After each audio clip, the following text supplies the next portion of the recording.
Hi, it's David Rosen, and on today's episode of If I Was the Mayor, we're going to talk about getting rid of lawyers in the real estate transaction.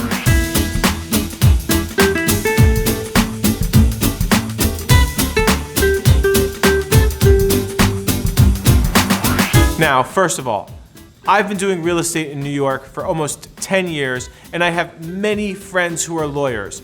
And I want you to know that I love you all. I'm sorry for the video I'm about to make.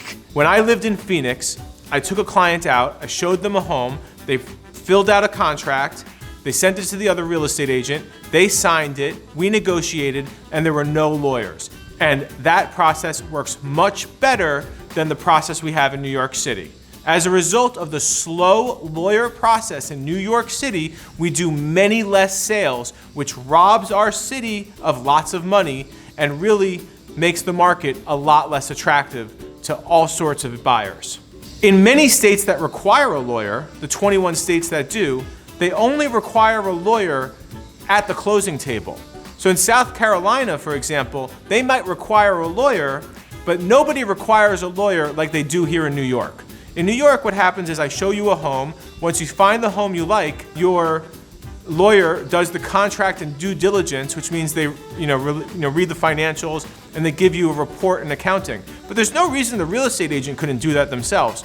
I've been in many, many transactions, as you know. I'm quite often the most informed person in the conversation because it's my job, it's my responsibility. The lawyer does something else. They hold the deposit and make sure if the buyer doesn't close on it, the seller gets the deposit. Or if the buyer cancels the deal, they get their money back depending on what the rules are. But in the other states, title companies do that. We don't need a lawyer to do that. And you say, well, what if there's litigation? Well, I'm not saying you can't use lawyers. I'm just saying that you don't need to use a lawyer, and that's a big difference. If we change and streamline and advance the way we do things, instead of the old way, we do the way they do it in California or Florida, we would sell more real estate.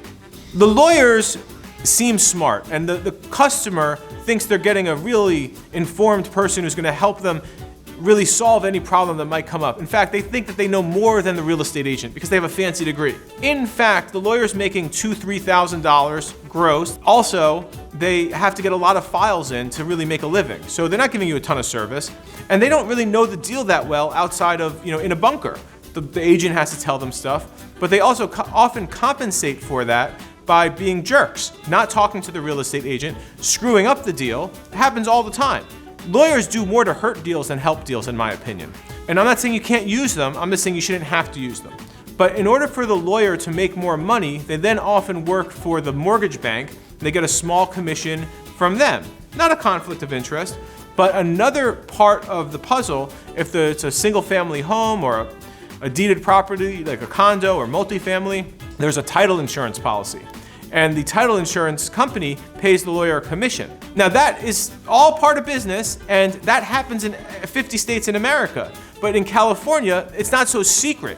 They're not pretending that it's under the auspices of sage advice. They're just called Stewart Title. Stewart Title handles the money, Stewart Title insures the title, and Stewart Title certainly pays a commission to Stewart Title agents, and they don't have to be lawyers. The whole thing works much better. Like I said, I love my lawyer friends. I hope you don't all hate me now. Think about this. In Phoenix, there's a metropolitan area, there's 5.5 million people. They sell 70,000 homes a year.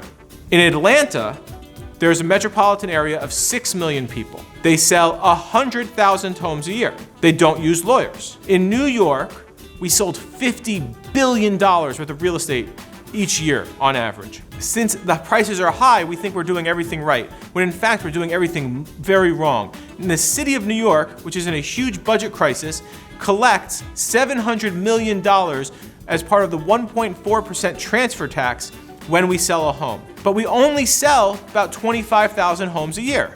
We sell much less than half of Phoenix and less than a quarter of Atlanta because of our stupid process. If we sped up the process, made it more efficient, didn't require lawyers but made them optional, and let title companies handle money, we could triple and quadruple the amount of sales in New York, which we desperately need.